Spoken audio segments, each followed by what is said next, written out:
allons passer la parole aux membres du jury, le président du jury et les autres membres pour les questions-réponses. Candidate. Nous disons merci à la candidate pour sa merveilleuse présentation. Elle a fait une introduction très bien. Je vois dans l'introduction, elle pose le problème qui se passe dans les couples chrétiens, les divorces. C'est une très bonne situation introductive. Merci. Je vais passer d'abord la parole. Ok. Déjà, je rends grâce à Dieu pour ce moment. Que Dieu te bénisse abondamment. Amen. Mais que je suis arrivé avec un petit retard. J'ai lu ton exposé. Et cet exposé est tellement magnifique. Merci.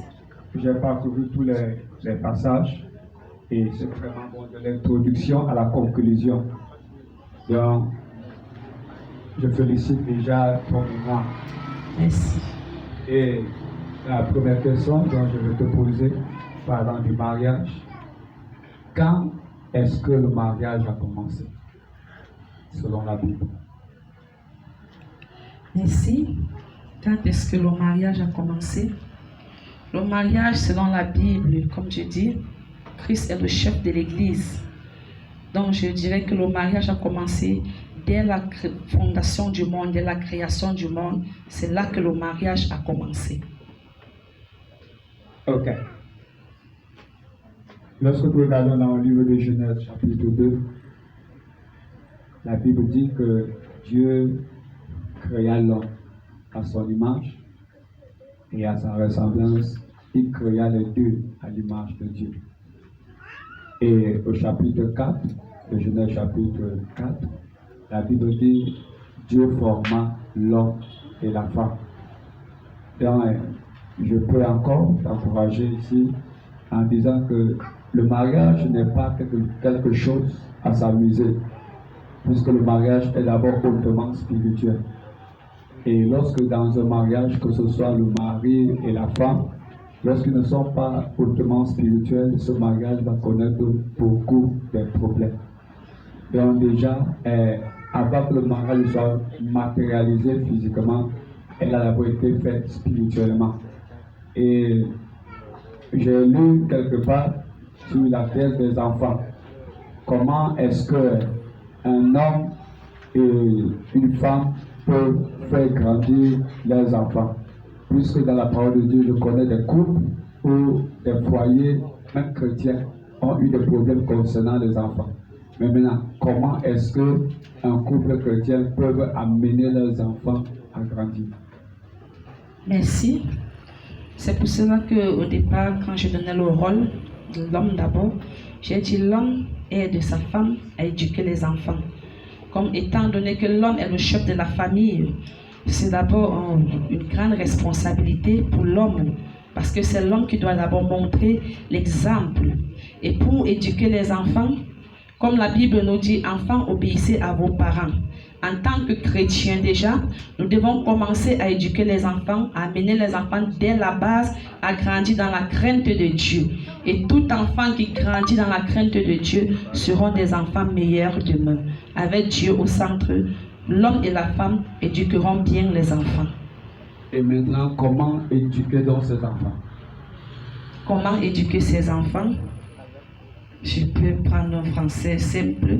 Il faut montrer le bon chemin à l'enfant, savoir montrer à l'enfant que ceci est bien et ceci est mauvais. Je pense que c'est la meilleure des éducations qu'un parent peut donner à l'enfant, en montrant que si tu prends ce chemin-ci, c'est un mauvais chemin. Si tu poses cet acte, un mauvais acte, prends ce chemin qui est un bon chemin. Si tu fais ça, cet acte, c'est ça qui est bien. Ok. Déjà, je vais encore simplement poser notre question. Dans la parole de Dieu, on parle par exemple du fils prodige. Et quand j'ai parcouru la Bible dans Deutéronome 18, il y a deux sortes de fils prodiges. Où il y a un qui a demandé sa part de fortune à son papa. Parce qu'il se croyait déjà grand. Il a demandé la fortune à son père. Et il est allé. Et après un moment, avec tout ce qui s'est passé, il a pensé aux bontés qui étaient dans la maison de son père. Et quand il est revenu, la Bible dit que son père l'a aperçu de loin et l'a embrassé et l'a baisé et l'a accueilli. Dans le livre de Deutéronome 18, il y a un autre fils qui était la même chose, rebelle. Il n'écoutait pas ses parents.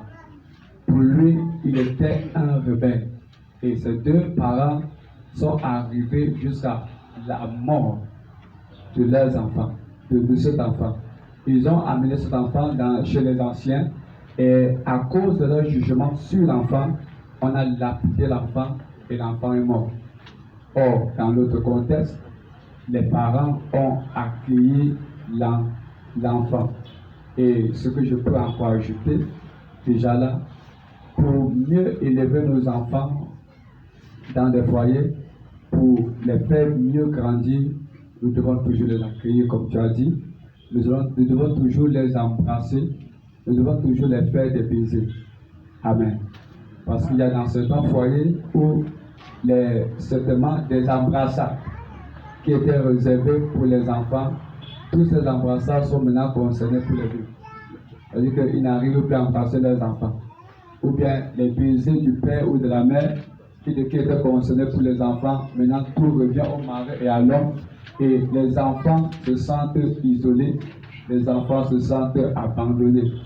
Donc le conseil où je peux encore appuyer, c'est que dans un mariage réussi, dans un couple réussi, nous ne devons pas avoir ou tu ne dois pas avoir des enfants préférés. Amen. Parce que dans la parole de Dieu, la Bible dit que Jacob, Isaac avait son fils Esaü parce que Esaü lui donnait à manger. Et Rebecca